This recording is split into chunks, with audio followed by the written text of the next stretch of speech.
ಎಂಪ್ಲಾಯ್ನ beautiful ಹೆಂಡತಿಗಾಗಿ ಮನೆ ಹಾಗೂ company gift ಮಾಡಿದ ಬಾಸ್. ಇವನು ರಂಜಿತ್ ಅಂತ ಒಂದು ದೊಡ್ಡ ಕಂಪನಿಯ ಓನರ್ ಆಗಿದ್ದು ತನ್ನ ಎಂಪ್ಲಾಯ್ನ ಮನೆಗೆ ಹೋಗಿ ಆತನ ಹೆಂಡತಿಯನ್ನ ಆಸೆ ಪಡುತ್ತಾನೆ. ಕತೆ ಈಗ ಫ್ಲ್ಯಾಶ್ ಬ್ಯಾಕ್ಗೆ ಹೋಗುತ್ತದೆ. ಇವರು ವಿವೇಕ್ ಹಾಗೂ ರೂಪಾ ಅಂತ ನವದಂಪತಿಗಳು. ವಿವೇಕ್ ರೂಪಾಳನ್ನು ಒಂದು ದೊಡ್ಡ ಮನೆಗೆ ಕರೆದುಕೊಂಡು ಬಂದು, ನನ್ನ ಬಾಸ್ ರಂಜಿತ್ ಅವರಿಗೆ ನನ್ನ ಕೆಲಸ ಇಷ್ಟವಾಗಿ ಈ ಮನೆಯನ್ನ ನನಗೆ ಗಿಫ್ಟ್ ಮಾಡಿದ್ದಾರೆ ಅಂತ ಹೇಳುತ್ತಾನೆ. ಅವಾಗ ರೂಪಾ, ನನಗೆ ಇಂತಹ ಮನೆ ಸಿಗುತ್ತದೆ ಅಂತ ನಾನು ಕನಸಿನಲ್ಲೂ ಕೂಡ ಊಹಿಸಿರಲಿಲ್ಲ ಅಂತ ಖುಷಿ ಪಡುತ್ತಾಳೆ.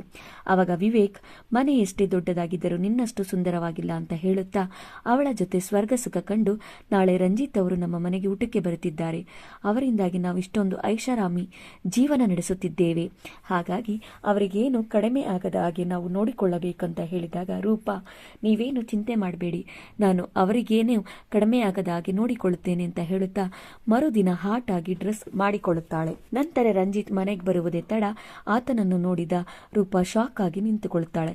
ಏಕೆಂದರೆ ರಂಜಿತ್ ಬೇರೆ ಯಾರೂ ಅಲ್ಲ, ರೂಪಾಳ ಎಕ್ಸ್ ಬಾಯ್ ಫ್ರೆಂಡ್ ಆಗಿರುತ್ತಾನೆ.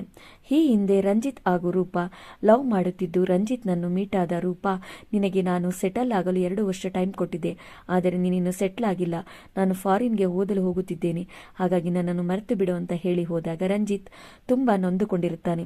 ಇದನ್ನೆಲ್ಲ ರೂಪಾ ನೆನಪಿಸಿಕೊಳ್ಳುತ್ತಾ ನಿಂತಾಗ ವಿವೇಕ್, ನೀನೇನು ಯೋಚಿಸುತ್ತಿದ್ದೀಯಾ, ಬಾಸ್ ಅವರನ್ನು ಒಳಗಡೆ ಕರೆದುಕೊಂಡು ಹೋಗು ಅಂತ ರೂಪಾಗೆ ಹೇಳುತ್ತಾನೆ.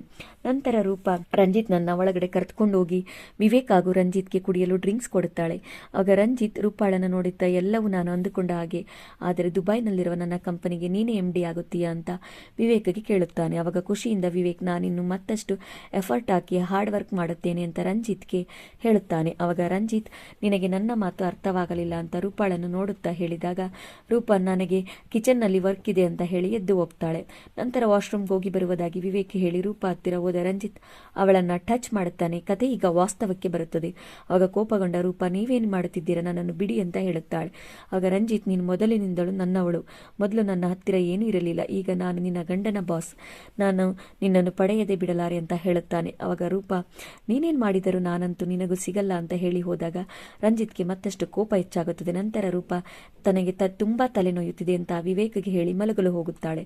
ಅವಾಗ ವಿವೇಕ್ ಹತ್ತಿರ ಹೋದ ರಂಜಿತ್, ನಾನು ದುಬೈನಲ್ಲಿರುವ ಕಂಪನಿಗೆ ನಿನ್ನನ್ನು MD ಮಾಡುತ್ತಿರುವುದು ನಿನಗೆ ಖುಷಿ ಇದೆ ತಾನೆ ಅಂತ ಕೇಳುತ್ತಾನೆ. ಅವಾಗ ವಿವೇಕ್, ಹೌದು ಸರ್, ತುಂಬಾ ಖುಷಿ ಇದೆ ಅಂತ ಹೇಳಿದಾಗ ರಂಜಿತ್, ನೋಡು, ಯಾವುದೇ ಕಾಸ್ಟ್ಲಿ ವಸ್ತು ಹಾಗೆಯೇ ಸಿಗೋದಿಲ್ಲ, ಎಲ್ಲದಕ್ಕೂ ಬೆಲೆ ಇದೆ, ನಿನಗೆ ದುಬೈನಲ್ಲಿರುವ ಕೆಲಸ ಹಾಗೂ ಈ ಮನೆ ಬೇಕಾದರೆ ನಾನು ನಿನ್ನ ಹೆಂಡತಿ ಜೊತೆ ಕಾಲ ಕಳೆಯಬೇಕು ಅಂತ ಹೇಳುತ್ತಾನೆ. ಆವಾಗ ಶಾಕ್ ಆದ ವಿವೇಕ್, ಸರ್, ಇದು ನನ್ನಿಂದ ಸಾಧ್ಯವಿಲ್ಲ ಅಂತ ಹೇಳಿದಾಗ ರಂಜಿತ್, ಮನೆ ಹಾಗೂ ಕೆಲಸ ಬೇಕಾದರೆ ನನ್ನ ಮಾತಿಗೆ ಒಪ್ಪಿಕೋ, ಬೇಗನೆ ನಿನ್ನ ತೀರ್ಮಾನ ತಿಳಿಸು ಅಂತ ಹೇಳಿ ಎದ್ದು ಹೋದಾಗ ವಿವೇಕ್ ಈ ವಿಷಯ ರೂಪಾಗೆ ಹೇಗೆ ಹೇಳಬೇಕೆಂದು ತಿಳಿಯದೆ ಒದ್ದಾಡುತ್ತಾನೆ. ಮರುದಿನ ಕೆಲಸಕ್ಕೆ ಹೋದ ವಿವೇಕ್ ಬೇಗನೆ ವಾಪಸ್ ಮನೆಗೆ ಬರುತ್ತಾನೆ. ಆವಾಗ ರೂಪಾ ಕಾರಣ ಕೇಳಿದಾಗ ವಿವೇಕ್ ರಂಜಿತ್ನ ಬೇಡಿಕೆಯನ್ನು ಹೇಳುತ್ತಾನೆ. ಆವಾಗ ರೂಪಾ, ರಂಜಿತ್ ನನ್ನ ಓಲ್ಡ್ ಬಾಯ್ ಫ್ರೆಂಡ್, ಅವನು ನನ್ನ ಲೈಫ್ ಹಾಳು ಮಾಡಲಿ ಬೇಡಿಕೆ ಇಟ್ಟಿದ್ದಾನೆ ಅಂತ ಹೇಳಿ ರಂಜಿತ್ ಹತ್ತಿರ ಹೋಗುತ್ತಾಳೆ. ಆಗ ರೂಪಾಳನ್ನು ನೋಡಿದ ರಂಜಿತ್, ನೀನು ಇಲ್ಲಿಗೆ ಬಂದೇ ಬರ್ತೀಯಾ ಅಂತ ನನಗೆ ಮೊದಲೇ ಗೊತ್ತಿತ್ತು ಅಂತ ಹೇಳುತ್ತಾ ಅವಳನ್ನು ತನ್ನ ಹತ್ತಿರ ಕೂಡಿಸಿಕೊಂಡು, ನೋಡು, ನನ್ನ ಹತ್ತಿರ ಹಣವಿಲ್ಲದಿದ್ದಾಗ ನೀನು ನನ್ನನ್ನು ಬಿಟ್ಟು ಓಡಿ ಹೋಗಿದ್ದೆ, ಇವತ್ತು ಅದೇ ಹಣಕ್ಕಾಗಿ ನೀನಾಗಿ ನನ್ನ ಹತ್ತಿರ ಬರುವಂತಾಯಿತು ಅಂತ ಹೇಳ್ತಾ ಅವಳನ್ನು ಹಾಳು ಮಾಡಲು ಹೋಗುತ್ತಾನೆ. ಆಗ ಕೋಪಗೊಂಡ ರೂಪಾ ಅವನಿಗೆ ಗನ್ ಹಿಡಿದು, ನೀನು ಹಣದಿಂದ ವಸ್ತುಗಳನ್ನು ಖರೀದಿ ಮಾಡಬಹುದು, ಆದರೆ ಬೇರೆಯವರ ಹೆಂಡತಿಯನ್ನಲ್ಲ ಅಂತ ಹೇಳುತ್ತಾ ಅವನನ್ನು ಕೊಲೆ ಮಾಡಿ ವಿವೇಕ್ ಹತ್ತಿರ ಹೋಗಿ ನಡೆದ ವಿಷಯ ತಿಳಿಸಿ ವಿವೇಕ್ ಜೊತೆ ಊರು ಬಿಟ್ಟು ಹೋಗುತ್ತಾಳೆ. ಕತೆ ಇಲ್ಲಿಗೆ ಮುಗಿಯುತ್ತದೆ. ಈ ವಿಡಿಯೋವನ್ನು ಪೂರ್ತಿ ನೋಡಲು ಪ್ಲೇ ಡಿಜಿಟಲ್ ಇಂಡಿಯಾ ಎಂಬ ಯೂಟ್ಯೂಬ್ ಚಾನೆಲ್ನಲ್ಲಿ ಎಂಪ್ಲಾಯ್ ಕಿ ವೈಫ್ ಎಂದು ಹುಡುಕಿ ನೋಡಬಹುದು. ಎಂಪ್ಲಾಯ್ನ